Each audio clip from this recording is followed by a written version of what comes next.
Hello, my name is Karin and I'm a children's librarian at the Elwood Public Library. I see you've met my friend, Big Mac. He is the biggest guy we have in the house, and he is just the perfect guy to snuggle up with and read a great story. So let me get myself all cozy. Ooh. Grab my favorite blanket, settle in. Perfect. Get ready to read Corduroy by Don Freeman, a story of a little girl and her favorite furry friend. Corduroy is a bear who once lived in the toy department of a big store. Day after day, he waited with all of the other animals and dolls for somebody to come along and take him home. The store was always filled with shoppers buying all sorts of things, but no one ever seemed to want a small bear in green overalls. Then one morning, a little girl stopped and looked straight into Corduroy's bright eyes. "Oh, Mommy," she said, "look, there's the very bear I've always wanted." "Not today, dear," her mother sighed. "I've spent too much already. Besides, he doesn't look new. He's lost the button to one of his shoulder straps." Corduroy watched them sadly as they walked away. "I didn't know I'd lost a button," he said to himself. "Tonight I'll go and see if I can find it."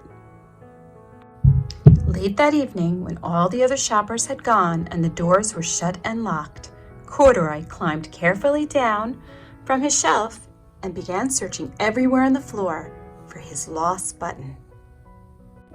Suddenly, he felt the floor moving under him. Quite by accident, he had stepped onto an escalator, and up he went. Could this be a mountain, he wondered?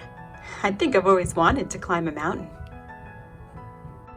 He stepped off the escalator as it reached the next floor, and there, before his eyes, was an amazing sight. Tables and chairs and lamps and sofas and rows of beds. "This must be a palace," Corduroy gasped. "I guess I've always wanted to live in a palace." He wandered around admiring the furniture. "This must be a bed," he said. "I've always wanted to sleep in a bed." And up he crawled onto a large, thick mattress. All at once, he saw something small and round. "Why, here's my button," he cried. And he tried to pick it up, but like all the other buttons on the mattress, it was tied down tight.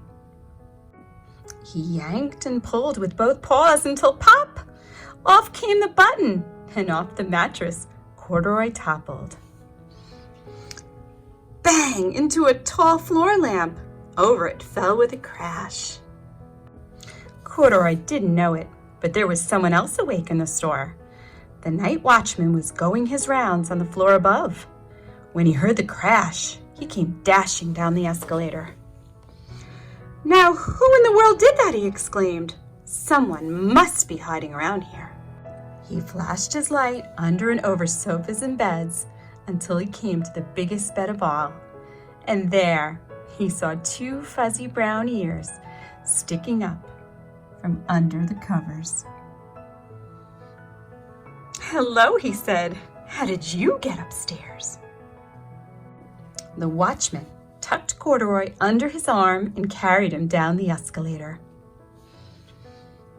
and set him on the shelf in the toy department with the other animals and dolls. Corduroy was just waking up when the first customers came into the store in the morning. And there, looking at him with a wide, warm smile, was the same little girl he'd seen only the day before. "I'm Lisa," she said, "and you're going to be my very own bear.